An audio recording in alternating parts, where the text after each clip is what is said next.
আসসালামু আলাইকুম। শান্তির মা চ্যানেলের পক্ষ থেকে আপনাদের সবাইকে জানাই আন্তরিক ভালোবাসার শুভেচ্ছা। আশা করি সবাই ভালো আছেন, সুস্থ আছেন। আজ আপনাদের মাঝে নিয়ে এসেছি পিৎজা রেসিপি, যেটা আপনাদের সাথে আজ উপস্থাপন করতে যাচ্ছি। পিৎজা এমন একটি খাবার যেটা যে কোনো মানুষের পছন্দের।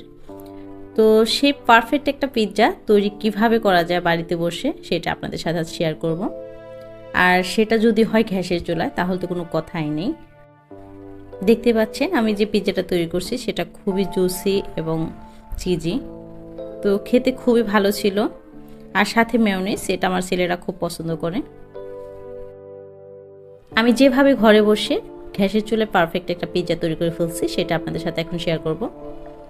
এর জন্য নিয়ে নিয়েছি কুসুম গরম পানি, আর তার মধ্যে নিয়ে নিয়েছি 1 চা চামচ চিনি, আর দিয়ে নিলাম 1 চামচ ইস্ট।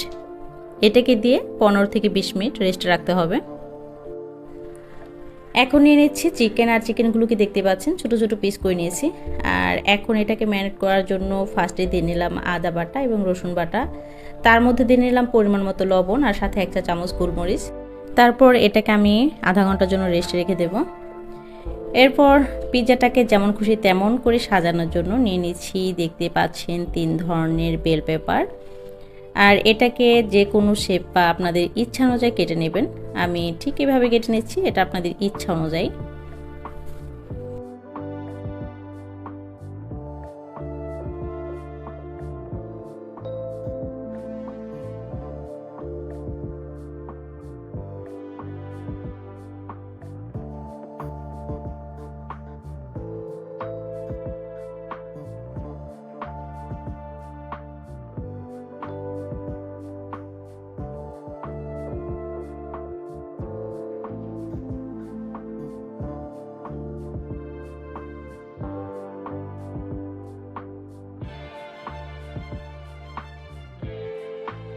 যতটুকু পরিমাণ বেল পেপার দরকার ঠিক ততটুকু করে নিয়ে নিলাম। আর এখন আমার কাটা ডান।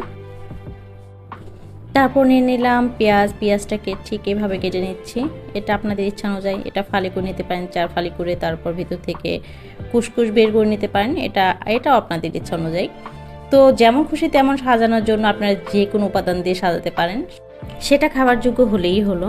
আর যাই হোক, এদিকে এই যে দেখতে পাচ্ছেন আমার ইস্ট একদম ফুলে ফেপে একাকার। এখন আমি এর মধ্যে একটু একটু করে ময়দা দেব, আর একটা সুন্দর নরম ডো তৈরি করে নেব। আর অবশ্যই এটার মধ্যে লবণ দিতে হবে।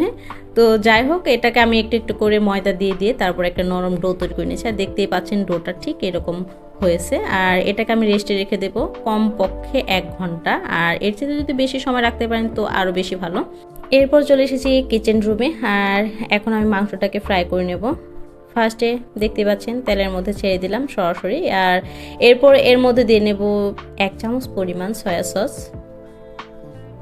এটাকে দিয়ে তারপর একটু ফ্রাই করে নেব।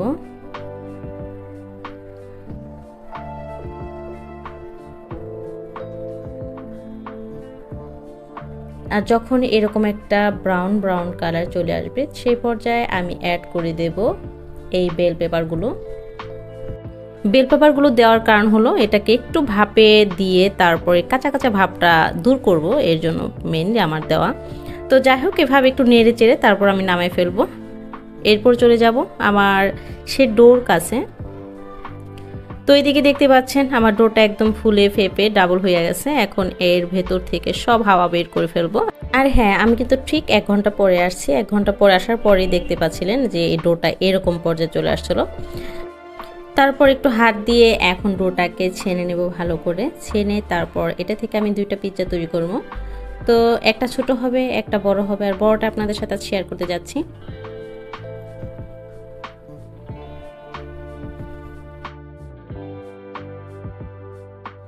আর রুটিটা আমি হাত দিয়ে তৈরি করে ফেলবো। আর দেখতেই পারবেন ঠিক এভাবে হাত দিয়ে 2 পাশে চাপতে চাপতে একটা রুটি হয়ে যাবে। আর যেখানে আমি পিৎজাটা তৈরি করব ঠিক সেখানে আমি এভাবে দিয়ে নিচ্ছি। আর ফার্স্ট একটু তেল ব্রাশ করে নিতে হবে, এতে করে পিৎজাটা উঠানো খুব সহজ হয়ে যাবে।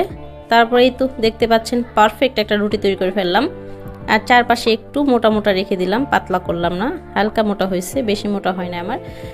তারপর নিয়ে নিতে হবে একটা কাঁটা চামচ। আর কাঁটা চামচটা নিয়ে ঠিক এভাবে ছিদ্র করে দিতে হবে তলানিতে।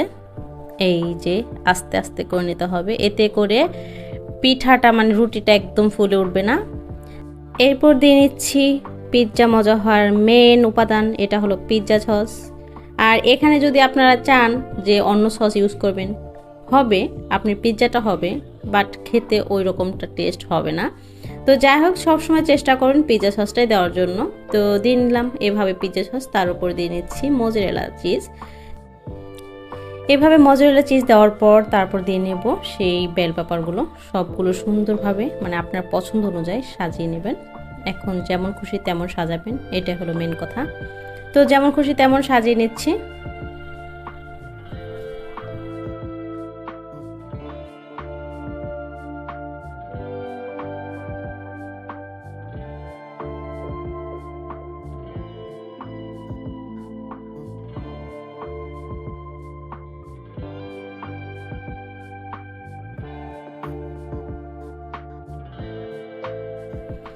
এরপর দিয়ে নিচ্ছি কাঁচা ফালি করা পেঁয়াজ, তারপর দিয়ে নিচ্ছি চিকেন। তো এভাবেই সাজিয়ে নিচ্ছি।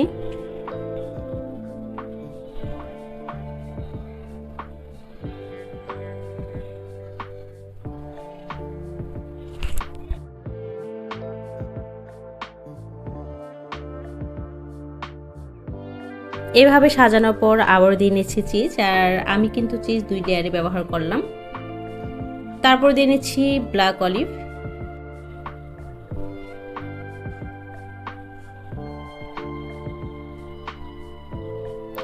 ব্ল্যাক অলিভ দেওয়ার পর দিয়ে নেব অরিগানো।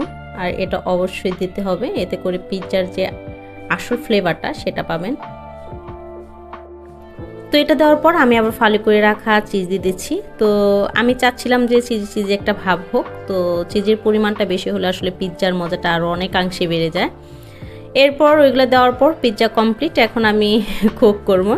তো এর জন্য প্যানের মধ্যে আমি দেখতে পাচ্ছেন একটা স্ট্যান্ড বসাই দিয়েছি, এর মধ্যে আমি সেই ডিশটা বসাই দেব। তো এভাবে বসানোর পর আমি ঢেকে দিয়েছিলাম 40 মিনিটের জন্য। তো 40 মিনিট পর অলরেডি আমি চলে এসেছি, যে দেখতে পাচ্ছেন 40 মিনিট পর এসে আমি একটা কাঠি দিয়ে টেস্ট করে দেখতেছিলাম যে আসলে ভিতরে ঠিকঠাক রুটিটা হয়েছে কিনা। তো দেখার পর দেখলাম কমপ্লিট। এখন আমি এটাকে নামায় নিয়ে আসবো। আর লাস্ট পর্যায়ে পিৎজাটা কেমন হয়েছে সেটা অবশ্যই দেখে আপনারা কমেন্ট করবেন, কতটুকু আপনাদের কাছে ভালো লেগেছে সেটা কমেন্ট করতে কিন্তু একদমই ভুলবেন না। ভালো মন্দ দুটোটাই শেয়ার করবেন। আর দেখতে পাচ্ছেন ছোট বড় এই আমার 2টা পিৎজা হয়েছে। একটা প্যানে সরাসরি বসাই দিয়েছিলাম, আর এদিকে আমি মেয়োনেজ তৈরি করে ফেলছিলাম। আর মেয়োনেজের রেসিপিটা আপনারা খুব শীঘ্রই পেয়ে যাবেন আমার চ্যানেলে। তো দেখতে পেলেন আমি ঠিক এভাবে বাড়িতে পারফেক্ট একটা পিৎজা তৈরি করে ফেলছি। আর আপনারা কিন্তু অবশ্যই চেষ্টা করে দেখতে পারেন। সো ফ্রেন্ডস, আপনাদের যদি ভিডিওটি ভালো লাগে অবশ্যই একটা লাইক, একটা কমেন্ট করতে একদম ভুলবেন না। আর আমার চ্যানেলটিতে যারা নতুন আছেন প্লিজ আমার চ্যানেলটি সাবস্ক্রাইব করে নিতে পারেন। সো ফ্রেন্ডস, সবাই ভালো থাকবেন, সুস্থ থাকবেন, এই প্রত্যাশা শেষ করছি আজকের পর্ব। আল্লাহ হাফেজ।